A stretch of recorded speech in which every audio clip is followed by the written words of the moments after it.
So it's going to be really neat to see some high quality movement, most likely.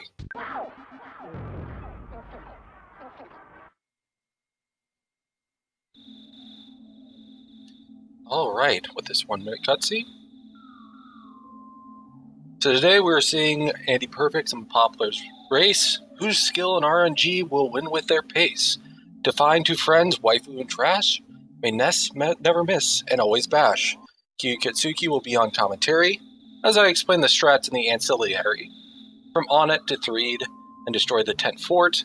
If you got a favorite, it's time to show some support. Earthbound can be quite brutal, making you feel like it's all futile. When cultists call for help and make things scary, safer risky fights can always get hairy. But for now, the game has begun. Here's to the runners. Good luck on the run. This opening cutscene is 1 minute and 8 seconds. So right now we're going to hear a spooky, scary crash outside.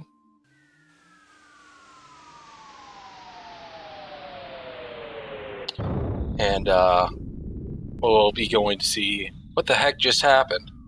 Both runners are going out and into their sister's room late at night, first things and foremost, waking her up and getting the crack bat.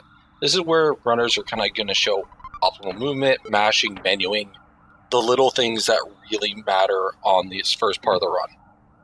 AndyPerfect with a very clean, open present menu equip within about 3 seconds.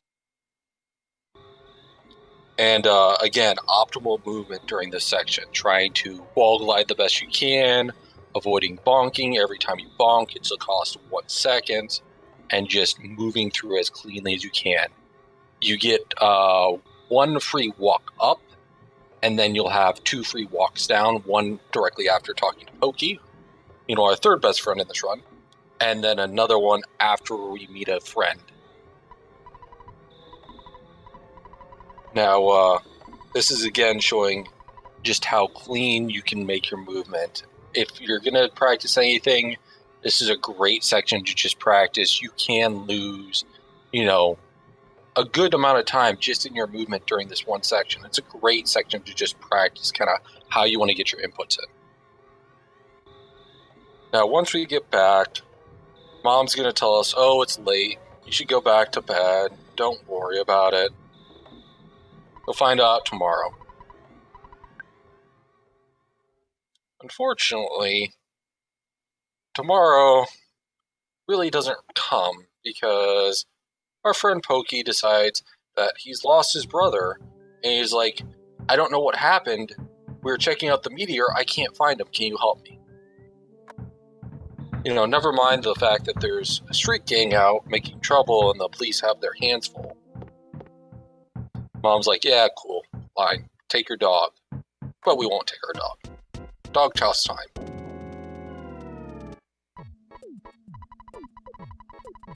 Now, as they're covering some of this exposition, we can talk about mashing. Mashing is done with 4 buttons on the controller, or whatever you bind it to if you use keybinds. You have A and L, select, and B. A and L are affirmative commands, where B and select are negative commands. It allows you to quickly say yes or no to questions during the text boxes if you mash those buttons during that section, and really can help speed you up or, make sure that you don't accidentally overmash and mess up a no or a yes input. Now, the interesting thing with that Pokey there is you can talk to Pokey or you can walk up to the door. Now, if you walk up to the door, Pokey walks over to you and he's like, oh yeah, now I'm going to talk to you. Loses a little bit of time, but it is another option in case you do forget.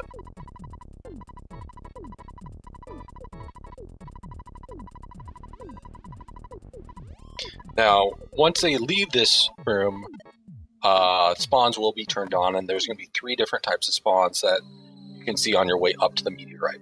The dog being the first one, which kind of just goes straight after you. You have the snake, which is a startable enemy. And you have a crow, which is a swooping type of enemy, which will move left, then right, left, then right. So as it's moving down, it will kind of zigzag back and forth as it's trying to get to you. So the way you beat it is with vertical movement most of the time.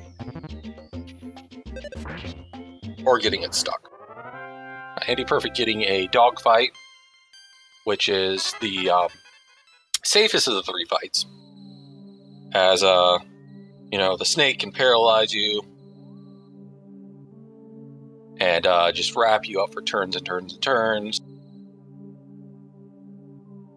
Then the crow can, in addition to steal stuff from you, which you probably won't have anything at this point, has a nasty chance to crit.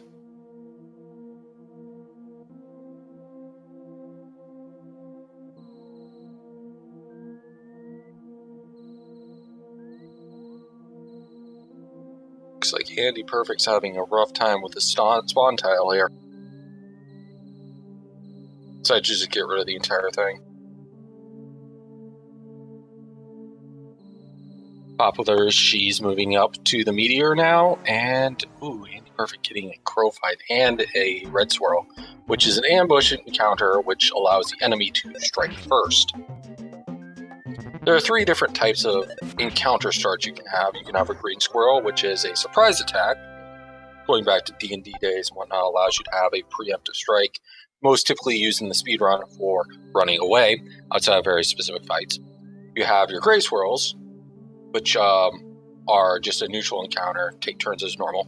And then you have red swirls, which are ambushes. Now, ambushes negate the auto-win mechanic, being the first and foremost thing that you should know about them, but they also mean that the enemy can take their turn first. So that auto-win mechanic is important throughout the run, most notably in Giant Step. AndyPerfect is just having a rough time with these spawns. Whereas if you have enough power against a certain enemy, you will auto-win said fight. Typically against packs of 1. It's a nice way to kind of get through a room without having to stutter or to spawn or trying to avoid enemies. If you can just auto-win against them.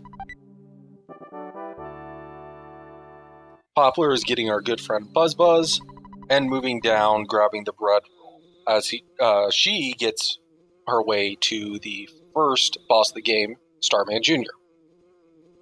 Starman Jr. is in pretty much all intents and purposes a scripted fight.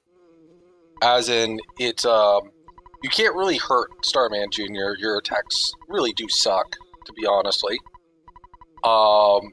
And you just don't have enough damage to kind of get through it. And the only way you can lose this fight is if you level up Ness to level 8, and then I believe he learns Shield of Light, and then basically what will happen is there can be a chance that you lose that fight, but it would take a lot of work, and nobody's going to do that. Now, the way that speedrunners categorize this particular fight is how many times it takes Buzz to attack and kill Starman Jr. It could be anywhere between 2 and 4, the shortest being 2, the longest being 4 attacks, and the Starman Jr. has 3 different types of attack. He's got the fire attack, which you definitely don't want to see because you have to scroll through all this text, and it's just very, very long and slow.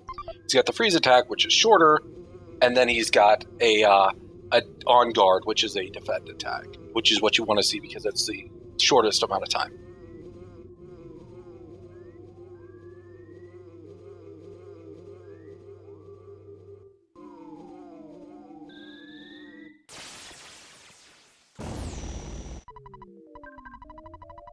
Ooh, wow. 109 on the that. That's good. I think Popplars either has it for their individual split setup on our live split or whatnot, but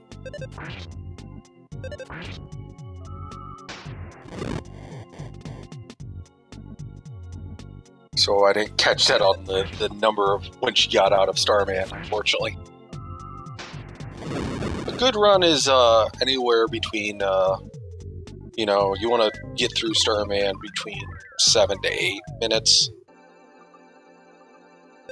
And you're going to get variance based off of spawns, fights, how much routing you have to do, how much running away, stuttering. All those take an effect. Poplar's kind of getting through some exposition here. And unfortunately, through the magic of exposition, Buzz gets noticed, swatted by Lardna, and now is dead. So if you got some not like bees to pay respects for Buzz, that'd be awesome.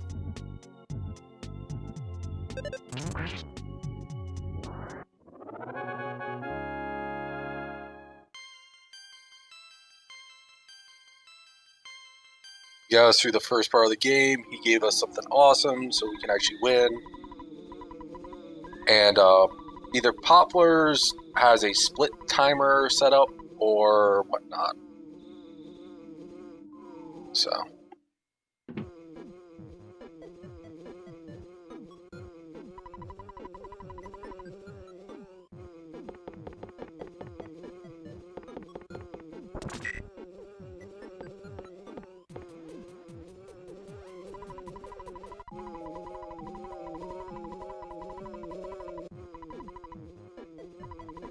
Looks like it's just slightly off.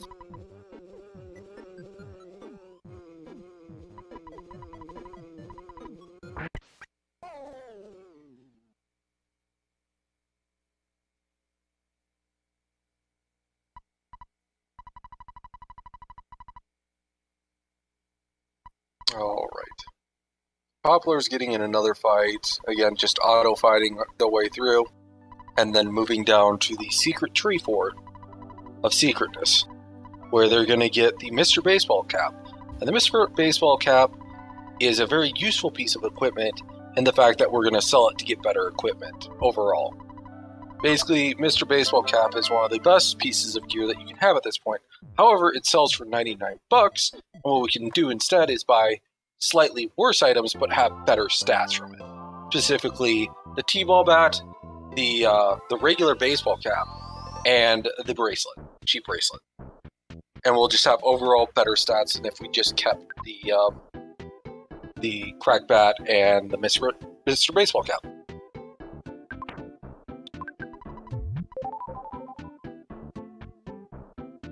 Now, the things that you can do is what you'll be going for after this point is you'll be making your way down to deal with the gang who's been stirring up trouble in Onat.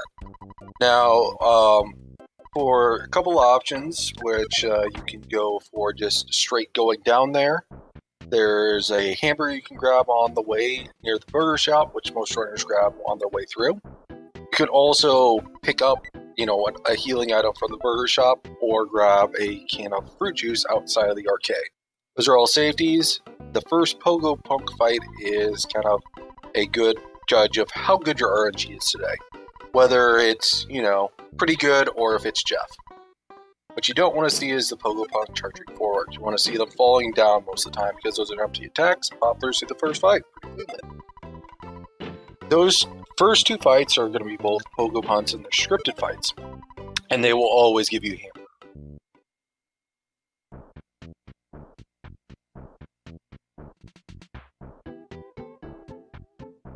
Interesting. Grabbing the can of fruit juice and just healing up off of that.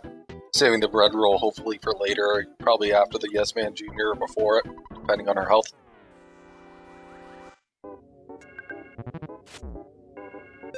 For both of the Pogo Punch fights. Now, Yes Man Jr. is weaker than the Pogo Punks in the fact that you can just kind of kill them easier. However, the only issue is you could go for it at this health total. I just wouldn't recommend it, just in case of Nest misses, or if the Yes Man Jr. decides to start throwing hula hoops at you. To that fight nice and clean, and Popplars will be going into the Frank fight. Frank fight will try and attack her in a couple different ways. He has 3 different attacks, and the rule of thumb with Frank is, are you hurt?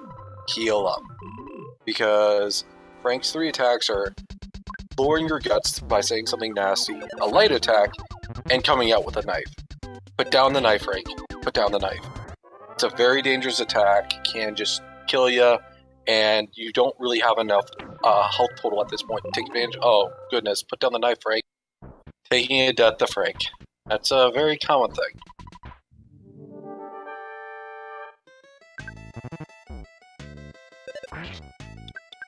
And just like that, we've got a lead change. Oh, goodness. We have 2 deaths. Frank came out to play today.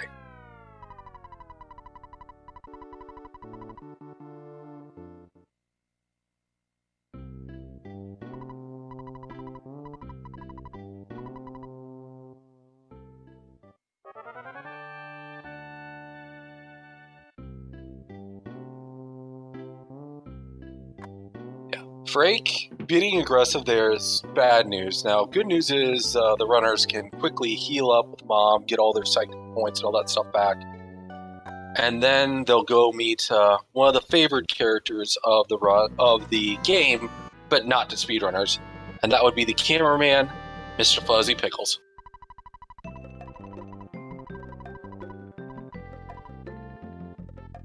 So after they get done with that, after Frank said nice to meet you, they're going to be routing their way back down. Now, the thing is, when you're coming back down, it is important to follow the same way that you did it. You do not want to spawn in sharks. This can and will happen, and unfortunately, getting back into the arcade is just oof.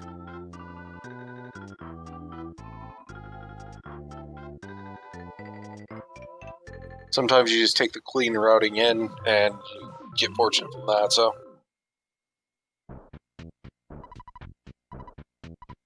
So as you can see, just from the movement and the spawns and whatnot, even though Popplars took the death first, she's the second one into the fight, and that's just the game sometimes. Sometimes the spawns will just get in the way.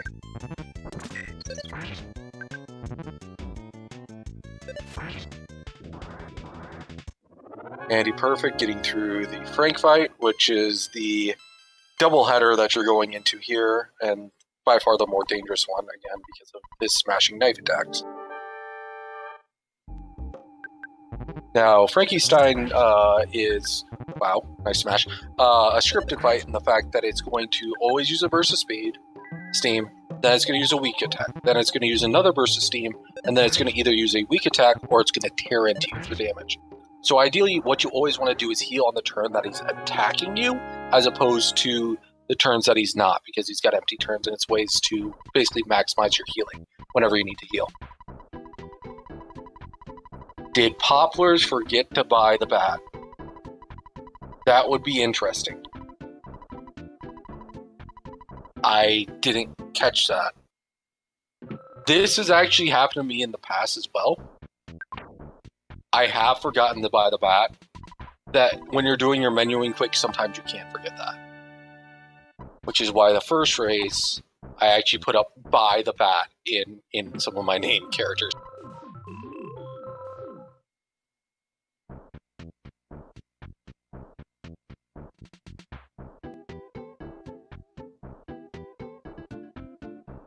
Yeah, it could just be low damage too.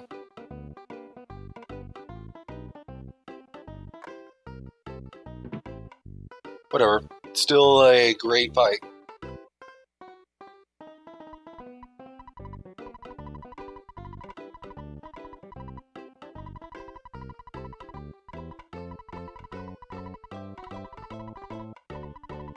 But yes, I do think that a lunch-bound run is quite appropriate, as we get the national pastime food of one of my favorite lunchtime foods, massive amounts of hamburgers.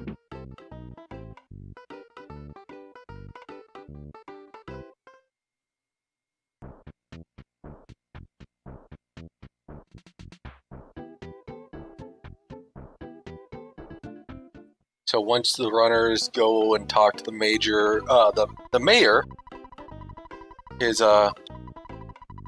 mayorness, Mr. Pickle, we're gonna get the key from Pickle, and then we're gonna go up to the shack, because the shack is locked, and it's the only way to get up to Giant Step, where we need to go, because BuzzBuzz says so. And then we'll be going into the major grind section of the Boogie Percent run, as the players are going to go to the ATM, they're going to grab out as much money as they need, and then stock up on as many hamburgers as they can carry. The main reason is they want to make those hamburgers last, ideally, until they get to Tucson, if not further. It looks like the entertainers are kind of blocking them, and avoiding the text box of saying, hey, the door's locked, by going to the side there. Because you can use the key from there, and then you can skip one text box.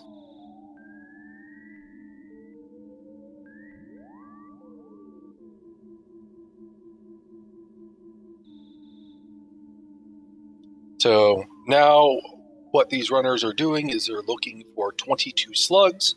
There are two variants on the strategy.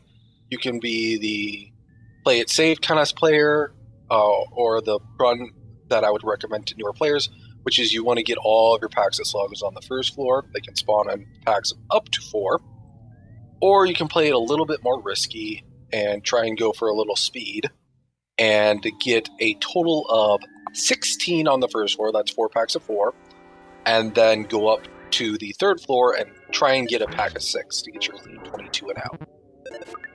The important thing to note is whenever you're fighting these slugs, you're looking to make sure that you have enough damage to hit a slug for 30 damage at every given opportunity.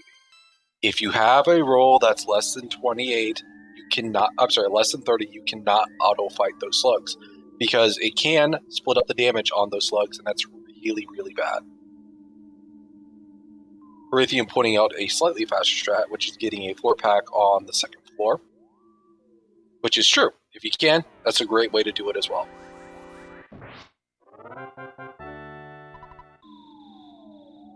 So I believe Andy is now at 5, if I'm counting correctly. Popplars, I believe, just started her first segment.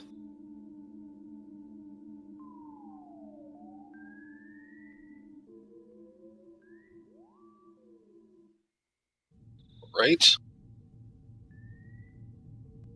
So I believe the count is 5-4 currently. Again, we're looking for 22 total.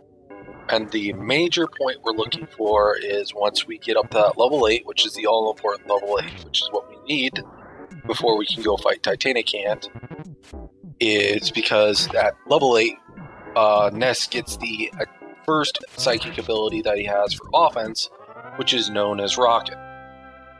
And Rockin' is a joy of tears and pain for runners with bad luck, as it is the only offensive move that can miss. However, it does a lot of damage, and it hits all the enemies when it wants to hit. Each individual enemy can dodge the attack, and that's based off the speed comparison between them and Ness. But yes, good job to avoid those mice. I believe AndyPerfect is now at 13 after this pack. Popplars is at 8, if I remember right.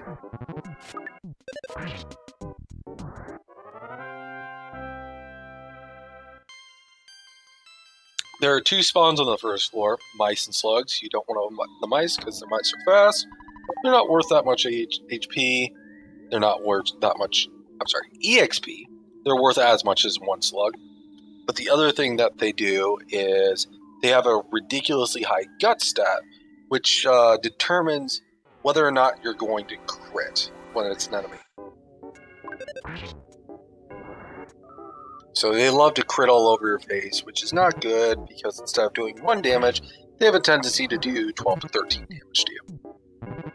So Poplar is going for the start to try and steal out the slugs and get some. Nice.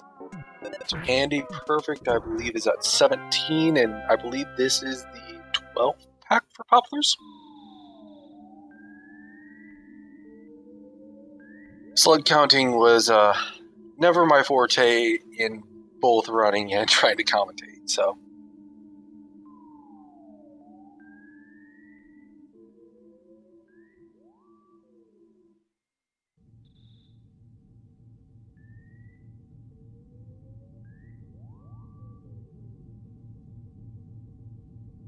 Just looking for that last pack of slugs on their way up.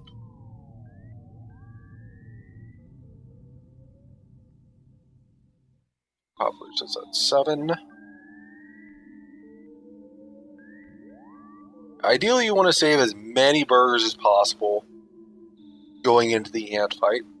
There is a burger at the top of Giant Step when you're going into the last cave toward Titanic Ant, but again, you want to try and make those burgers last as long as you can. The main reason you want to definitely be using life ups instead when you're doing the grinding section is because there is a near 100% butterfly spawn at the top, that last green zone of Giant Step. And you could respawn that butterfly over and over and over and make sure you get full PP. It doesn't cost that much time. And it typically costs more time to get more money out, get more burgers, either before strong or if you need them, if you think you need them before strong because ants beat you up too much. So ideally you want to use as much of your psychic points instead.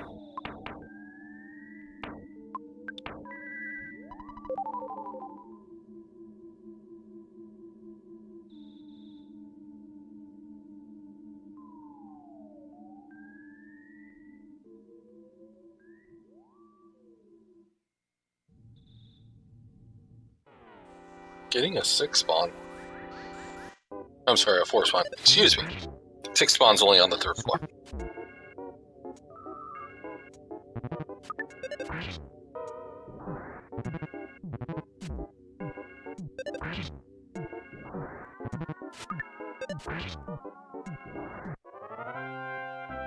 Alright. Now, unfortunately, I did not catch Andy what his attack stat was when he first opened up that stats. Now, he's going to know how much he's got here. Unfortunately, I did not catch it, nor did I catch how high his offense went. But we'll know after if he decides to take a single Antoid fight and auto-win it, if he got the requisite 24 offense.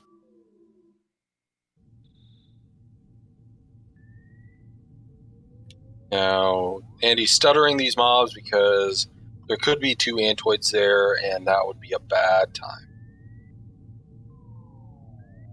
Showing off some really good stutters here.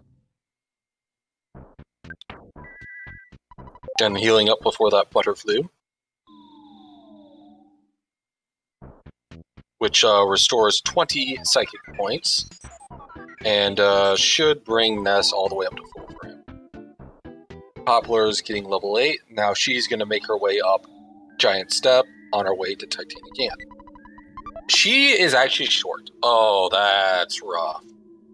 So yeah, I'm going to probably go with Drumbordus. She's just been having bad rolls on attack with Ness. Just low damage all across the board with some impressive starting to get around that mouse.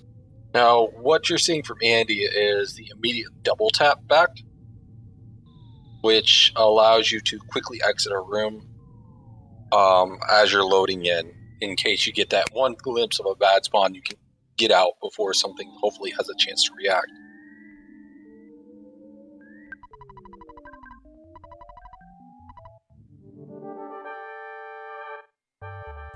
Andy going into the ant fight, where you're always going to rock in first to get rid of the 2 Antoids in the back, and hopefully getting 58 roll. Ooh, that's a low roll on the ant. So he's gonna have to really make his way through this one. 63. Ooh, another low roll.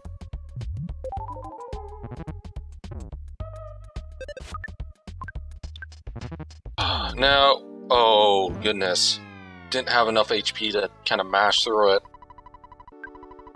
Death to ant, a very common phrase that's heard through the weeklies.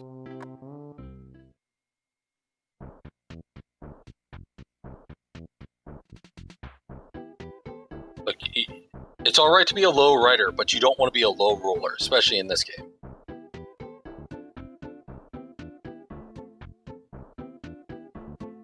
Oof. Oh man. So already in this run, let's count it. There has been a total of technically 5 bosses, but 3 bosses effectively fought so far. And each runner has died to all the bosses so much. And it's gonna kill all the bosses in this game. I'll make this very... No, change that. All the mobs in this game. If they want to kill you, and they have a chance to kill you, at one time, they will kill you. It's Murphy's Law and order right there. Anything that can go wrong will go wrong. And you will cry tears, salty, salty tears in this game, over and over and over.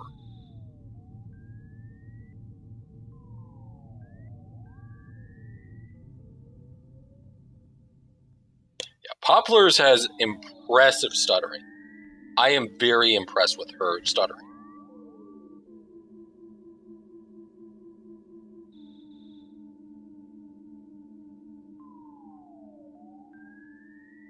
It really shows the difference. And like AndyPerfect is very, very, very good at this game. And I am just still impressed with how great Popplars stuttering is.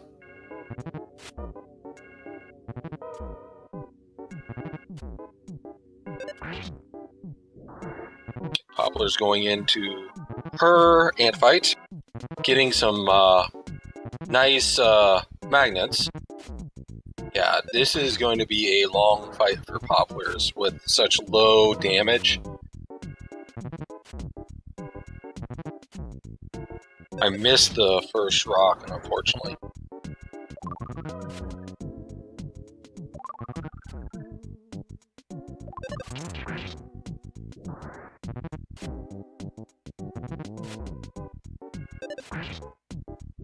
Gotcha. So it was only one rocket.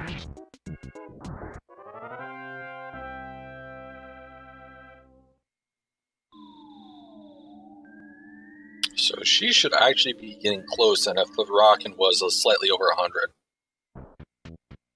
Yep, and Popplars getting through Ant, and on to the only sanctuary that we will be seeing during Boogie Percent.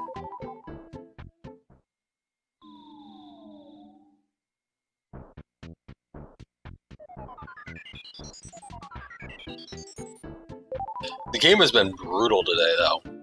Between just absolute garbage attack damage ups for Popplars, Frank's knife coming out in force, death to Ant. Oof. I think Andy also has low, not enough damage because he stuttered that Ant, and there would be no reason for him to have to stutter that Ant if he had the damage.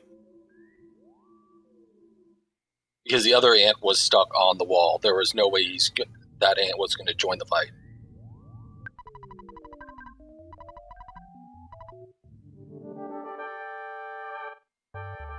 Alright, going in with 2 rockets.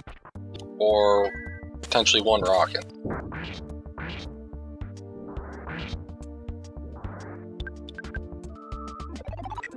Oh, early shield of flight.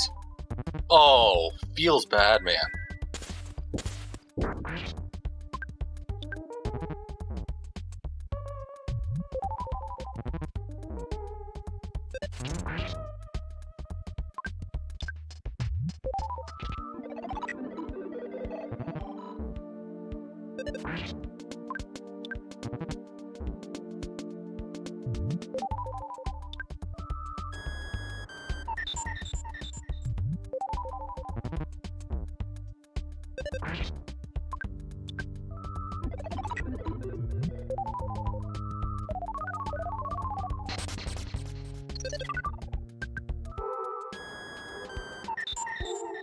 Yeah. Now Popplars is going down. Let's see if she's going to take some additional safety here. Grabbing some additional money, which you've got 2 options. What you can do is either runners typically grab it here or they grab it after they go to Tucson. She's not grabbing the 300. That's another option that you can do is if you're confident in your ability to fight strong with how the run's going so far and how low their attack damage rolls have been. Jeez. I think last time I counted for Andy, I think he had either 3 or 4 burgers. I'm pretty sure it was 3, though. Popplars stocking up on burgers before going and, saying hi to her local boys in blue.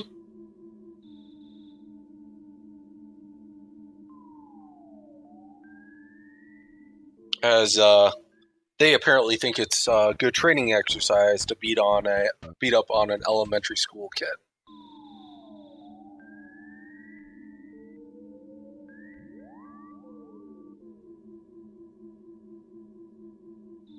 Now, with these cop fights, there are really 2 attacks that they're going to do. They're going to either light attack you, or they will crush and chop you. And most of the time, you'll see the runners use burgers whenever they're in the 40 to mid 50 range, and life up if they're, in the 30s or lower. And cops also have a chance to drop a burger, extremely rare, but this is 13. Everyone's 13. Well, they got held back a year, apparently. Because, no, I'm just kidding. Apparently, they're all 13. All I know is those hamburgers better have some delicious blue cheese and bacon on them. Love me some blue cheese and bacon on my burgers. You can, but those are expensive burgers if you're doing it that way. Yeah, the good place is like $14 for a sandwich and fries, but only for the sandwich. That's a la carte though, from.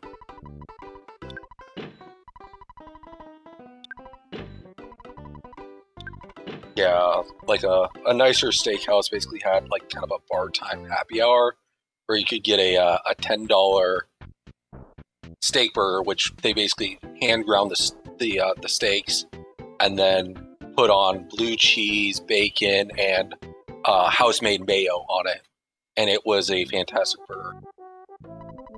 Unfortunately, Popplars getting a couple smashes from the cops. Ugh.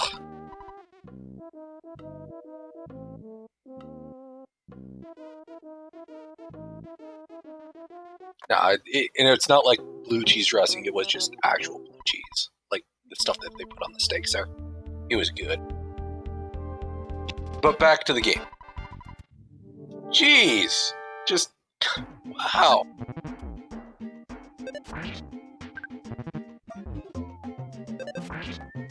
Man, Earthbound today. Wait, this is not the exception. This is the rule. It's Earthbound. What am I thinking? Just wow. Okay, so Poplar's going into her fight against Strong. Fifth guy cowards out, but if you go out of bounds, you can actually figure out, oh, the programmers actually designed it so you can fight them and all that stuff. It's cool. And Strong has 4 different things that he can do. He can light attack you, he can be on guard, he can lose his temper, or he can do the fabled submission hold. And with the routes going, I'm calling it right now, we're going to probably see a smash submission hold at some point. Now, Popplars is through with a nice double rockin', which is exactly what you want to see. That's the ideal strat. You go in double rockin' and say, Strong, YOLO, hopefully you die. Please don't kill me, please don't kill me, please don't kill me.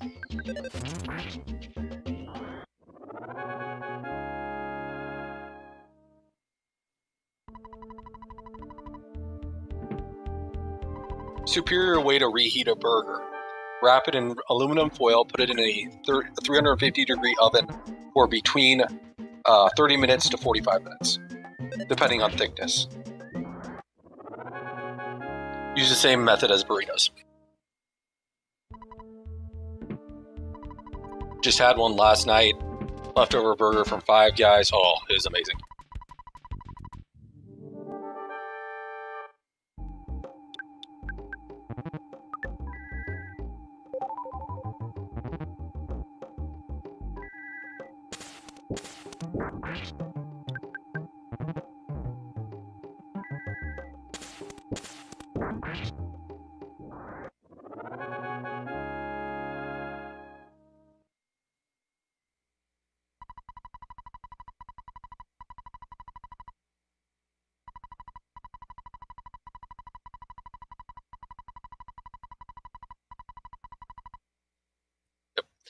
Now, Poplar's withdrawing all the money that she'll need for the rest of the run. Taking a save in Tucson to set up a death warp later. And we'll be using that on some very specific things. We'll be going down and talking to our friend Apple Kid, who's like, yo, I'm fucking starving. I'm sorry. I'm really starving. I'm sorry. I'm very sorry. Can you feed me something? And ideally, we'll have something like a hamburger or something like that to give him And then it'll be like, yeah, now, yo dog, I need some money. Like, dude, Apple Kid's hangry, man. He comes out there, swings at that, yanks it right from your hands.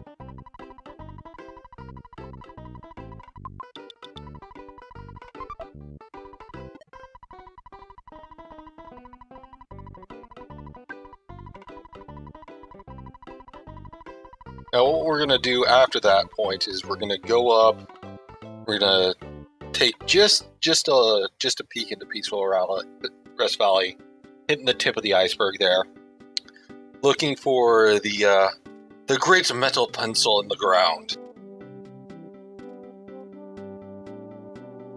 And what we need to do is basically just load it into memory so Apple Kid can say, yo, I've got what you need. I'm the MacGuffin of this run.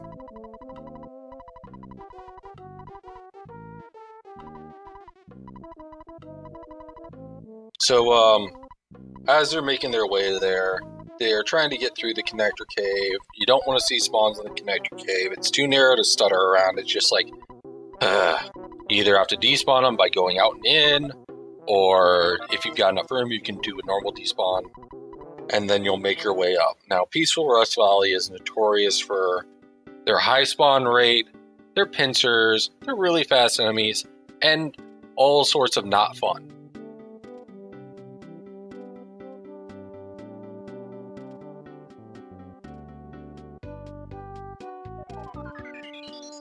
There's a very specific spot you can get to load that pencil into memory.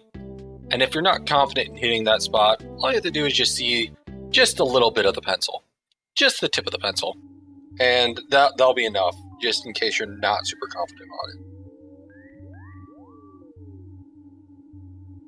Oh goodness, red swirl from a UFO. This can get ugly.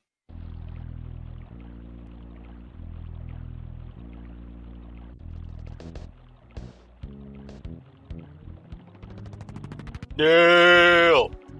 Yes, Lord Guru. What's the likelihood that Q gets banned from doing commentary after he's accidentally doing phrasing? We're looking pretty high, sir. There's still a lot of the run left. So, now they're making their way back. Hopefully they can get to Apple Kid.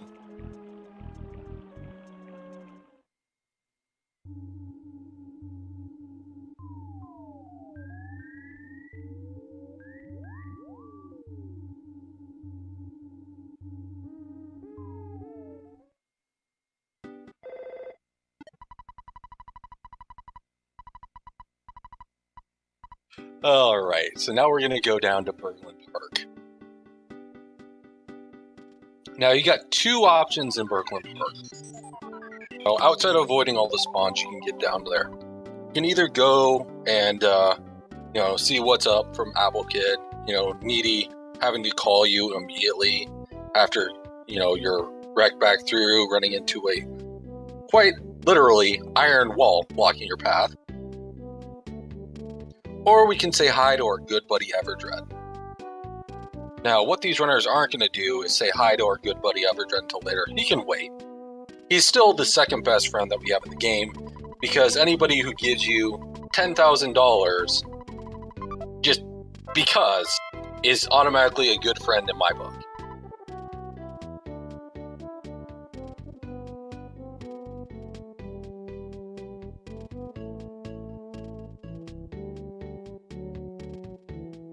After we get the pencil eraser, which Apple Kid specifically told you don't use near a pencil store, because he doesn't want to be held accountable. We do live in the age of lawyers. They're going to go back and take care of that pesky nuisance blocking our path to Happy Happy Village.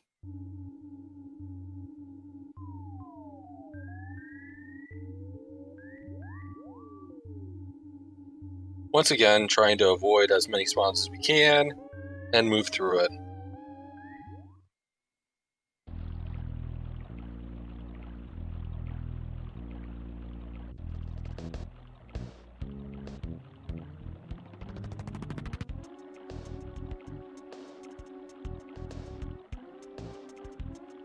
And so they're gonna make their way through peaceful Rest Valley proper, land of pincers, salt, angry trees, UFOs that jump out of nowhere, difficult despawns, and some intense stuttering. The only thing that can make me this is the section of the run that I am always monkazed. I am monkazed until after the Kool-Aid goes out at the cultist block party.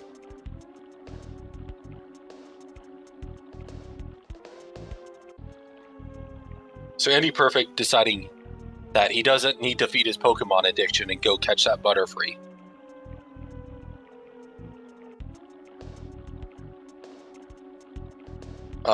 As he's probably already at full psychic points.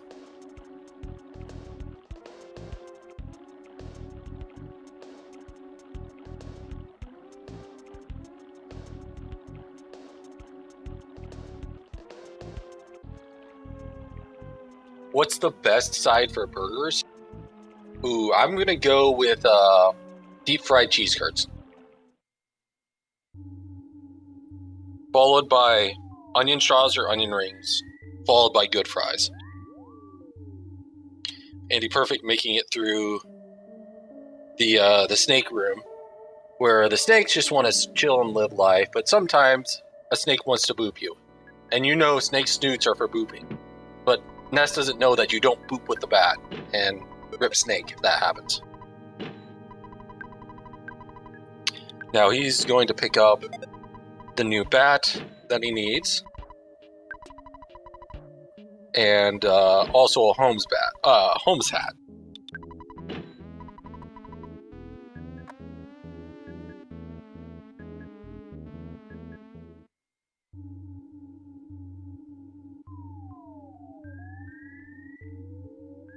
Poplar showing off some hard hat strats.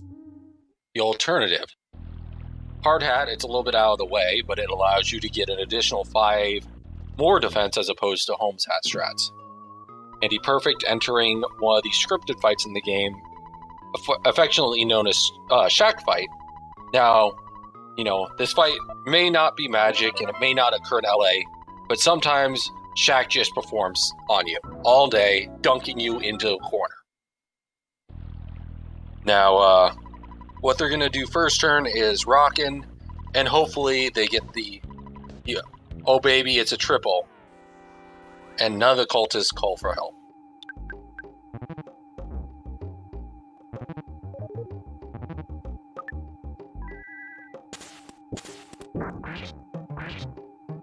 Getting one of the cultists, getting the other cultist low, and killing off the crow. They tried to call for help. They really wanted to make it a block party again today. But luckily, they're forever alone. And AndyPerfect gets through the Shack fight.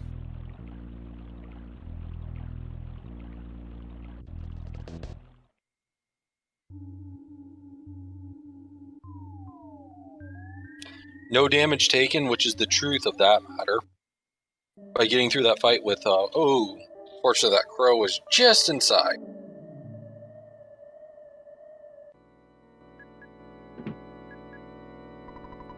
Now, if you're low on healing items, or you're coming back after a cultist fight that goes sour, or more sour than the great clothing that they wear, there is a croissant in the bottom corner.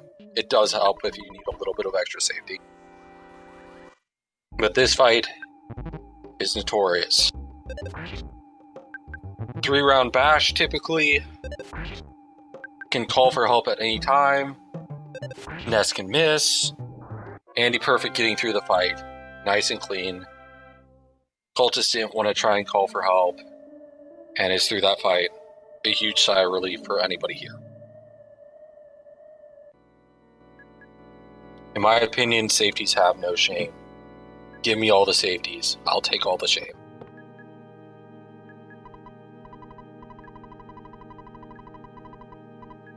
Popplars going through Shack fight.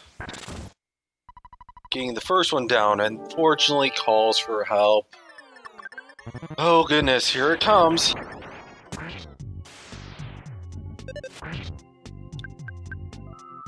Although I do not approve of her favorite thing, but getting the high roll and killing the cultist, very nice through Shack Fight.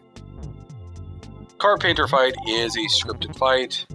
He's going to always do a crash and boom attack, then he's going to heal, then he's going to paint, and he'll continue through that. And you definitely don't want to heal on crash and boom attack. Don't do it. Don't life up. Don't do it. You can glitch it out. The lightning will miss. Your healing is just like, oh goodness. And he's through the Carpenter Fight. Alright. Now, all the cultists are unrunnable due to the fact that they have scripted fights. So even if you green swirl the ones out in the road, all it means is you get a free turn to attack them before they really want to call their friends to help come murder you. Cannot run for them. It's kind of annoying.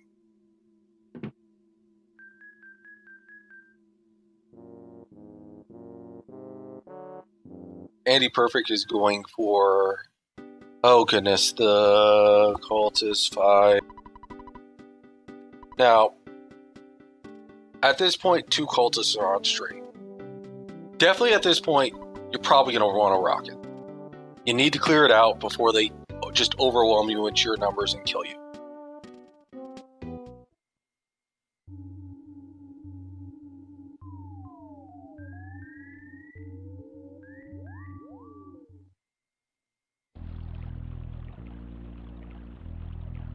Alright. AndyPerfect getting waifu, Paula, and going to be setting up the Death Warp. There's 2 versions of the Death Warp that you can do to get back to Deucin a little bit quicker. Popplars through the fight, despite their best efforts to make it a block party, getting all the way up to D. Yeah. Still not the record. The record for the tournament so far from the races I've seen is Cultist G, which was successfully defeated and deserves all the credit. Unfortunately, I can't remember who got G on the top of my head. I'm sure chat will correct me shortly. Because getting through a Cultist G fight is beyond a feat.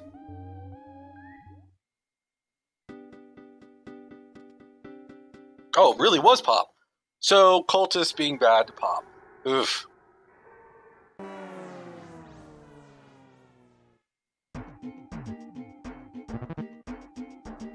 She just doesn't have luck with Cultists, man. Those fights, man, they can just go sour. Now, unfortunately, the mole decided to kill Paula first. At least I always view that as unfortunate. I don't know. It's like, I think you're low enough at 15 that you can just defend instead. I'm pretty sure the mole will kill you unless you have an exceptionally high defense.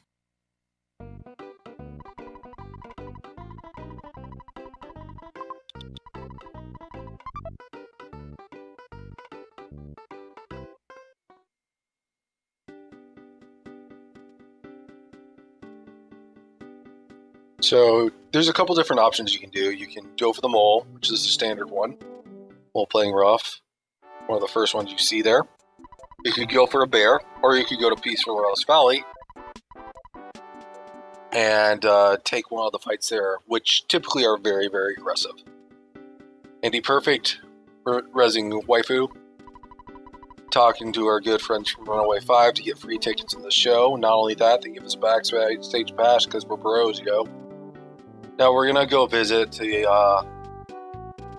Polestar school and say goodbye to Paula's dad.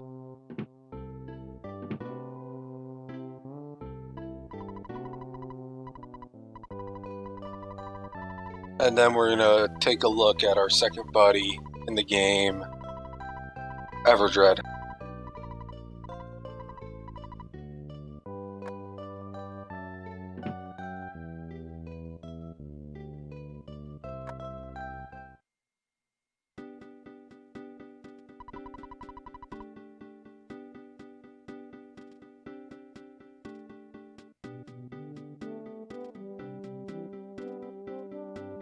Everdred is going to jump off the roof, break his ankles, but then give us money, because he doesn't need the money to pay for a hospital bill.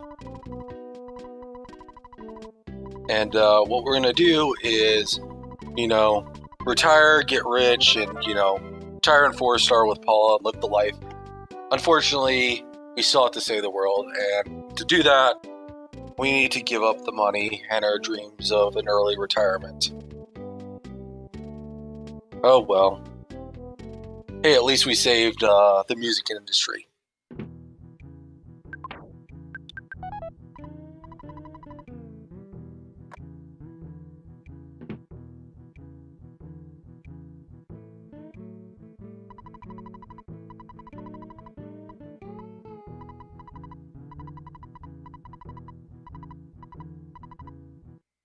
Now, the Runaway 5 is the first input break of the game. And once you get through the text, because the game always likes to troll you with input breaks, then you have a nice short cutscene where you can do a myriad of things. You can take a quick bio break if you're extremely quick, grab a drink, grab a snack, hum along, or in the case of me personally, dance along to the awesome music. Now I'll be quiet.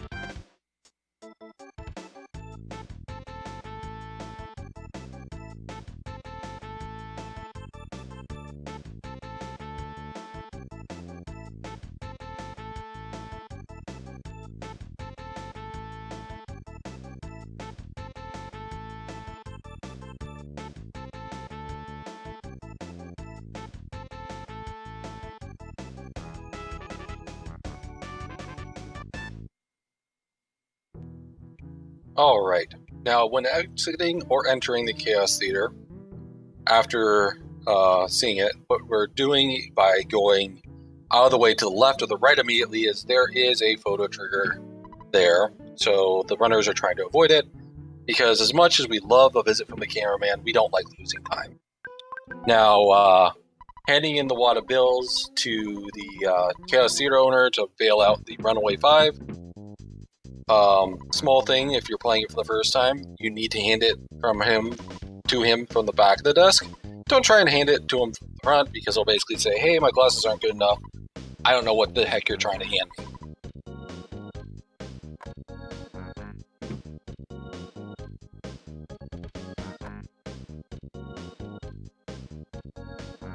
At this point, we're going to hop in the bus, because, the Runaway 5 bus, they ain't scared of no ghosts.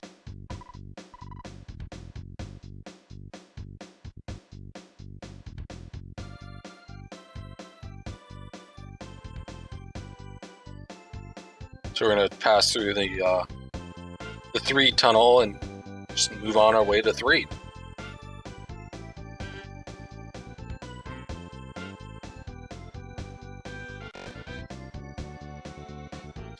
Again, getting 2 input breaks in a row, so that first one's a little bit shorter. And the second one, so basically you've got 2 quick input breaks, so this is a good chance to kind of stretch and whatnot for the next section of the run. This is kind of the input break heavy section, in my opinion, because you have the Runaway 5, you have the traveling to 3, and then you finally have the Skyrunner. So lots of input breaks right in this section. So it kind of gives you a chance to think what you need to do and what you need to do on the meantime. Get your strategy straight, get your routing straight. Lots of good things to do. When coming into 3, what we're going to do immediately is just, there's a circus in town, but Ness is like, nah, man. Late at night, we gotta go to the graveyard. We gotta test our courage, right? We also gotta not bump the mic and freak everyone out. Now, the graveyard enemies are very, very aggressive, and they're very vicious, and you don't want to get in fights with them. They can hide, especially those flies. And then we can also just try and avoid the legendary ninja fly under the trees, and then go say hi to the zombies.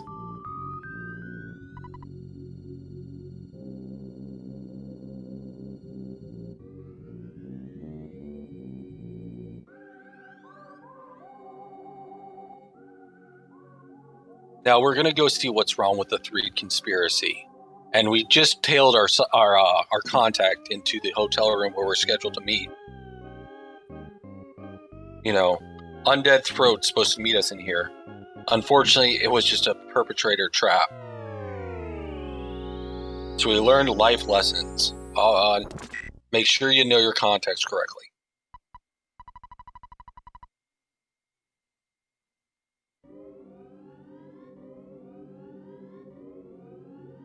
The neat thing is you can actually find that NPC later on in Summers. She'll claim that, oh, I don't have any memory of it. I'm too sorry.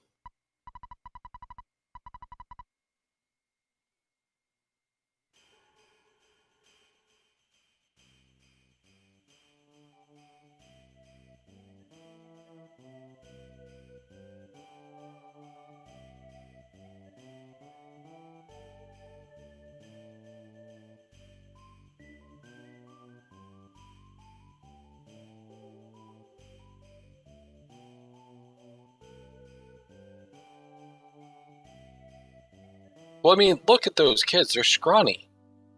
They're underdeveloped. If you want the brain, you want, a PhD. You don't want to have a little kid who doesn't know anything yet. It's like,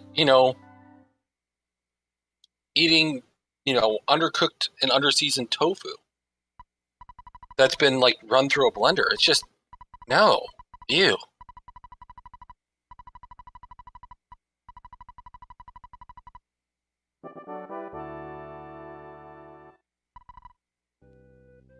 Now, we're starting the section of the run where we're going to get our third friend, Trash, also known as Jeff to some people.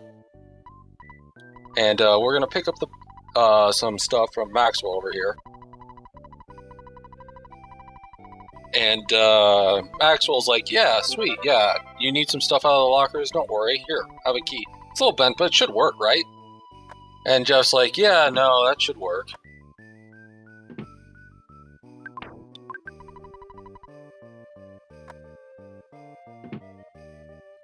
And so we go and try it out. Maxwell's like, ha, gotcha. I trolled you. Haha. But here's something that makes it good. So instead, what we're going to do is we're going to take, his brand new pop gun for trolling us, and we're going to take it on our adventure with us.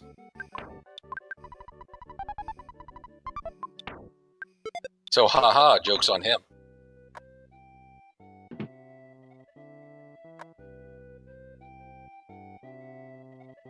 Now, Tony's going to give us a boost and stay friends with this guy who misses all the time with bottle rockets.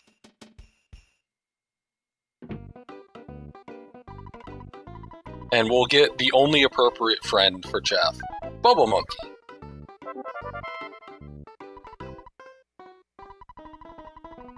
Bubble Monkey is a NPC who helps us on our journey. He's got a very unique movement pattern in which that, every couple seconds he'll just forget what he's doing, stop, look around, and be like, yeah, what was I doing again? Oh yeah, that's right. And this is a pain during certain parts of the run. Specifically, one of the section coming up, Brick Road. As we're making our way down, there's a 100% spawn chance for that dog that was below Jeff. So what he did is he just got around it quick, then despawned it, and without getting any new mobs, so he could make it through quicker. So now we're gonna go get some stew at this camp down here because, man, these guys are nice. You know, just giving us free stew, giving us a place to crash, especially after we escaped that boarding house. And then we'll meet the best friend of the entire run. Now, avoiding the photo trigger here by hugging that tent, and now it's time for a very specific thing. All right, chat, you know what time it is. It's time to load up the lock with the purple prehistoric plesiosaur, the amicable amphibian. It's time for Tessie hype. Let's see those MS paint beasts.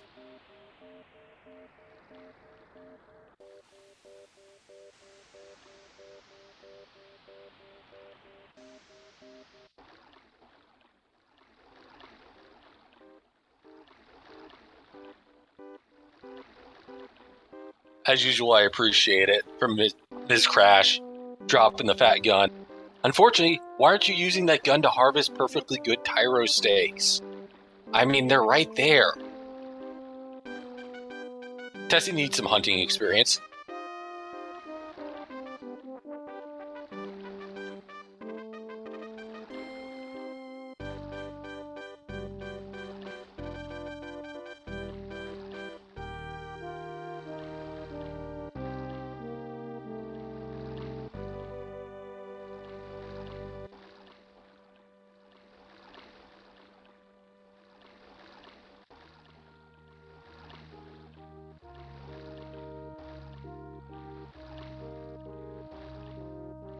Now, a neat thing when you're doing the equip menu for Jeff, I'm going to cover this really quick, is if you go down and equip your home's hat first, what you can do is just mash A and you'll equip the pop gun at the same time, right after. AndyPerfect going down directly diagonal to the left to avoid a gruff goat spawn, because Jeff is not ram tough. You get in a fight with a gruff goat, you're going to have a bad time. And he's going into the hardest enemy in the game. And it's going exactly the hardest enemy of the game likes to do. Going into defense strats. Now, these worthless protoplasms are pretty fast. You can't run away on the early turns. You have to kind of wait out a couple of turns first, or you'll actually get a decent chance to run, as you can increase chance to run with each successive turn.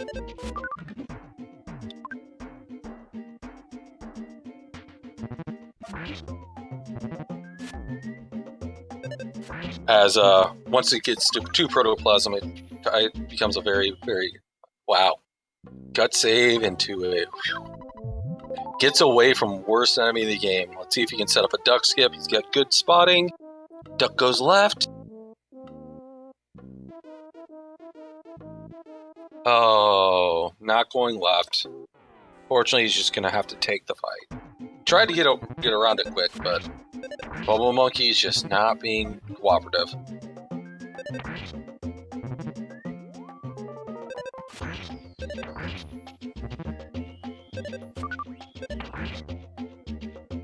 Yeah, well, you know, some runners believe that duck skip is not all that it's quacked up to be. I know. You can bill me for these puns later.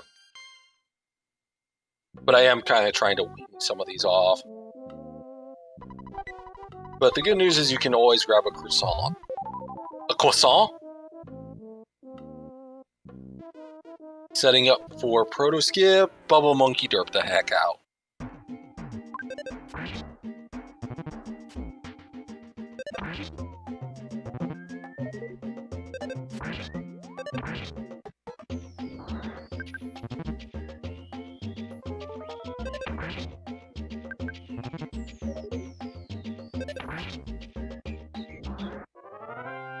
Gets out of the 2. Even gets a cookie.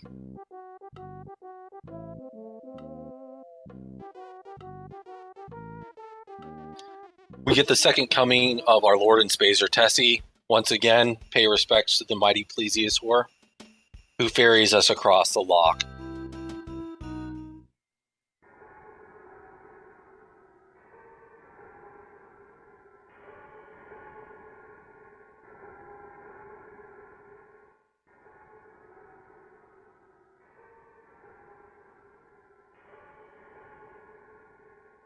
Do note that all of you who are supporting the Plesiosaur of the Lake, the hunters use 100% free-range Tyro stew to feed all newcomers to the watching party. With some impressive stutters through that first room in Pond Cave, Andy. Oh, wow.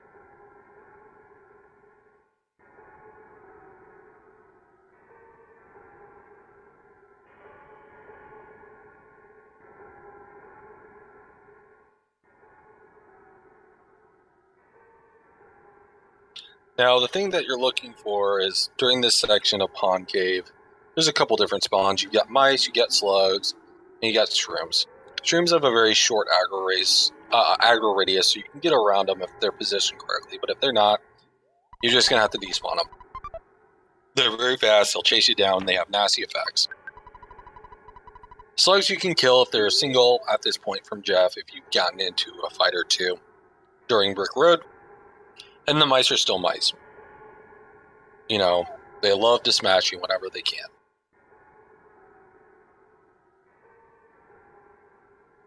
Andy grabbing the extra bottle rocket, which again, with how this run has been going, very reasonable.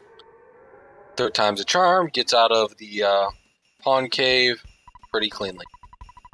Going past Stonehenge and visiting the best dad in the game, Dr. Andronauts. Okay, sorry, the best human dad in the game, Dr. Andronauts. You can outspeed these cave boys, so if you walk correctly and you don't accidentally get caught on NPCs or the Stonehenge pillars, or, God forbid, the photo trigger, you can just outrun the cave boys.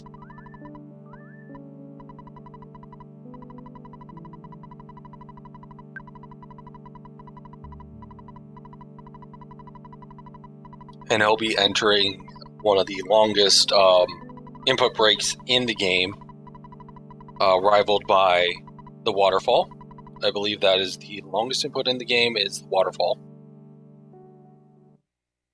And the important note is, don't take your input break until the Skyrunner starts to shake. Don't take the break until you see the shake. Otherwise, Dr. Andronauts will come over and say, "Hey idiot, push a button." He doesn't say "hey idiot," but you get the point.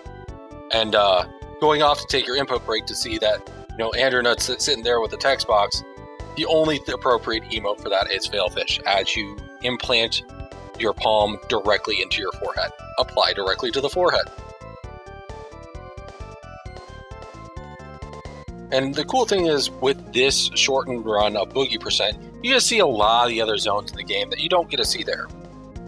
You get to see Foreside, you get to see the desert, a lot of cool places. It's also, Ares, if he's still in chat, one of his favorite themes. So some good music too.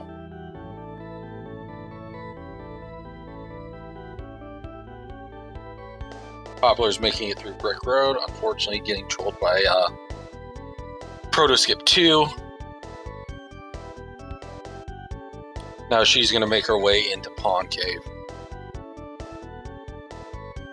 Now the thing is, once you get into Threed, you're going to come down and you're going to meet the rest of the party, and Jeff says all the things that are bad about him. He's short-sighted, he misses ball rocks all the time, he'll low roll on them, he'll get into encounters because he adds that extra party member to you. He's got low speed, he's kind of weak, and then I'll ask you if you still want to be his friend. There's two options there. You can take the faster option, or you can take the no option. If you take the no option, it costs you a couple frames, and he asks again.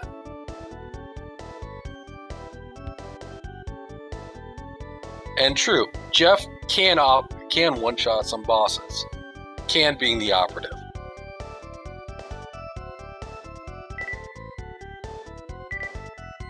Whether or not he wants to one-shot those bosses, that's a different story.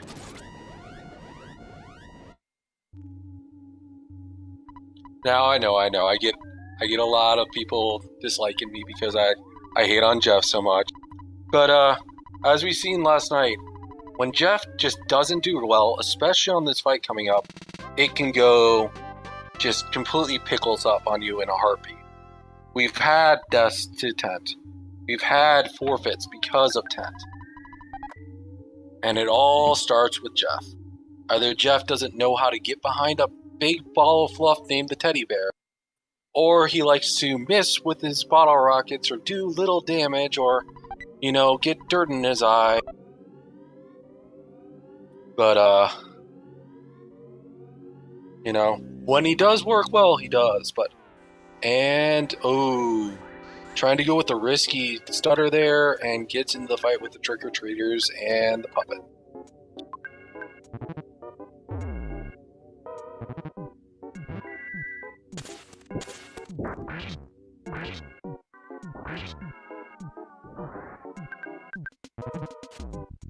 Using the ball rocket there. Okay, he gets through that. I wonder if he's going to go and buy a couple of extra ball rockets from the arms vendor just for safety.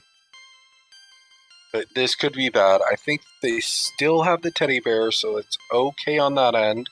They still need a good roll from the big bottle rocket and potentially a couple extra bottle rockets just for safety. Another option is what you can do here on the boogie percent run is if you feel like, things just are going to go pickles up on you, you can get a bomb. I've done it in the past. It's actually a pretty good option. Toss it on Jeff. Sometimes you just get that terrible, terrible, terrible roll. I grab a bomb and I toss it on Ness, and it has saved it before.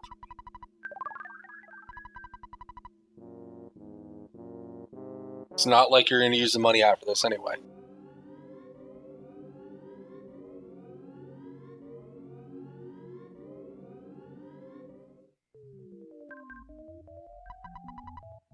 All right, the boogie percent fight. Here we go.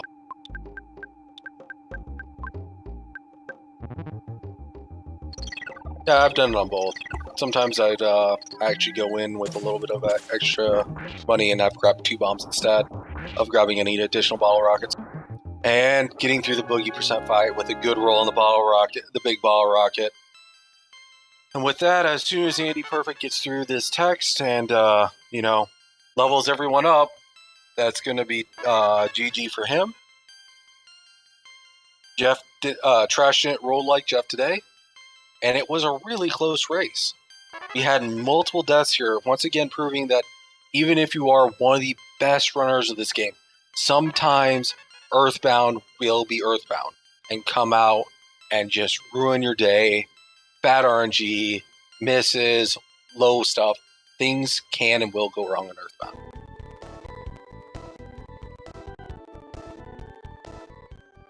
Now, timing doesn't end until he gets the fly honey, which he's doing right now.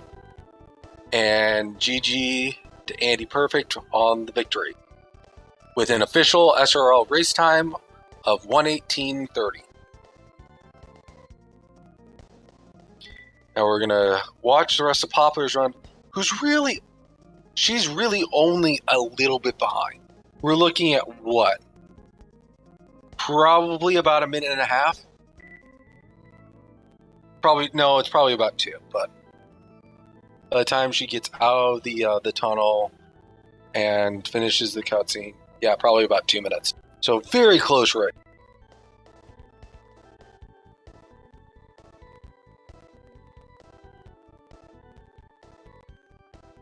All we can do is hope for, not Jeff RNG on the ball rocket like Andy got with his.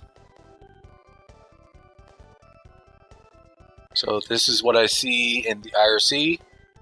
Popplars looking that this is going to be a PB. And I might have just jinxed it because I am getting a confirmation that currently she's 32 minutes in front of our splits. Okay, so bless RNG. Let's get some bless RNG and pray for good 3'd, good tent fight.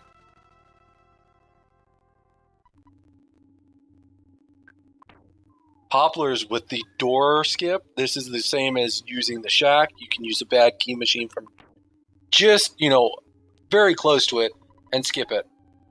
Skip that text box.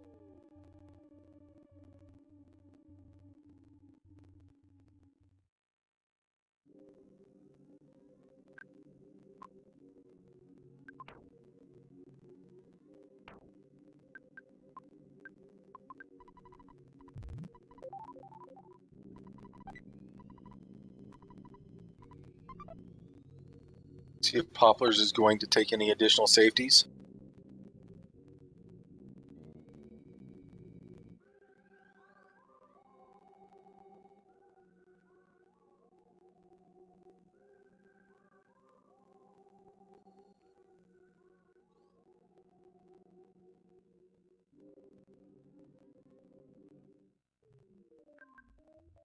All right, going into the boogie fight. She's looking for that damage. Let's see it. So she's going for the more offensive approach, which is going to be rock and freeze, big bottle rocket.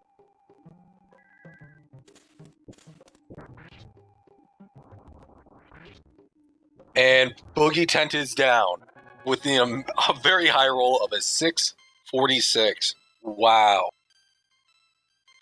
Very nice. So getting through this level ups and then picking up the fly honey.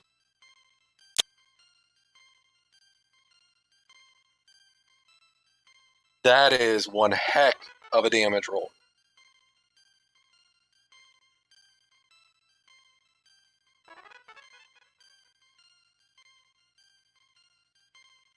So as Popplars is finishing up kind of this text, so if you like Earthbound today, you're in luck.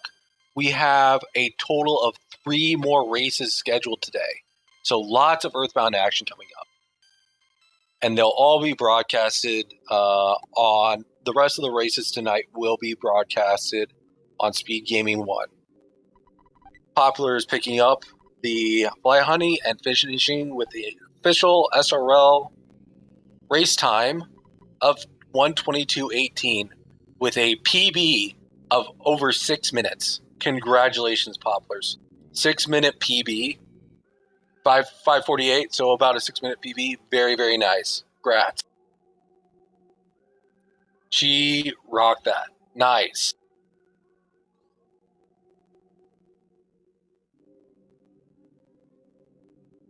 So, Grad Store runners, AndyPerfect grabbing a victory here.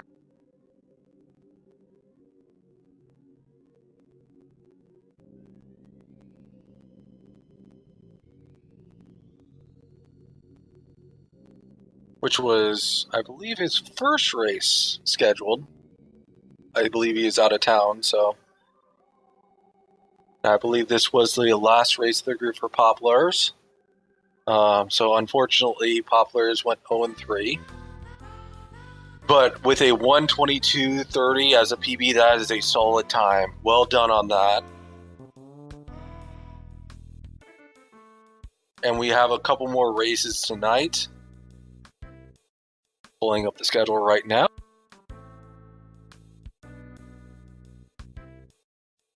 So today, our first race is going to be between JT Norimaki and Recursive, and that will be at 4 p.m. Eastern, 3 p.m. Central for those of us in the States. That's going to be a good race. And then we've got another race today at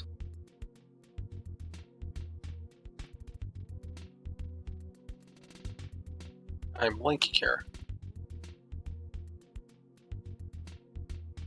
Between Saren and Penguin 8R, and that's going to be at 5:30 Eastern, 4:30 Central.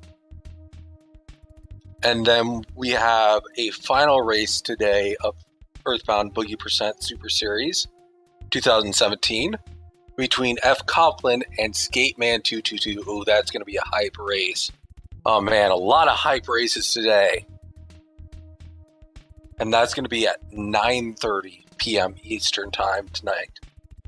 Lots of good races to shout out for today. And I gotta say, this was a great race to watch. I enjoyed doing the commentary for it. I gotta, thank, a couple people personally. For myself, Trumbordist being the person who initially got me interested in speedrunning, and my good buddy Chris, Dark Cucko, who challenged me to join the tournament and try and learn it in about a month. There is also going to be one other race today that is not going to be on a restream, and that race is canceled.